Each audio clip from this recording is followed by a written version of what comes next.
9 марта около 15 часов 40 минут на перекрестке улиц Чугуевского и Удмуртская города Ижевска 29-летний водитель автомобиля ВАЗ-2110 при выполнении правого поворота не справился с управлением, совершил выезд на встречную полосу, где столкнулся с грузовиком МАЗ. В результате данного происшествия водитель легкового автомобиля получил травмы и был госпитализирован в медицинское учреждение.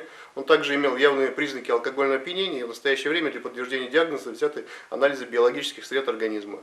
Необходимо отметить, что водители, следующие за данным легковым автомобилем, увидели его неадекватное поведение, попытались позвонить в органы госавтоинспекции, сообщить, но не успели это сделать до дорожно-транспортного происшествия.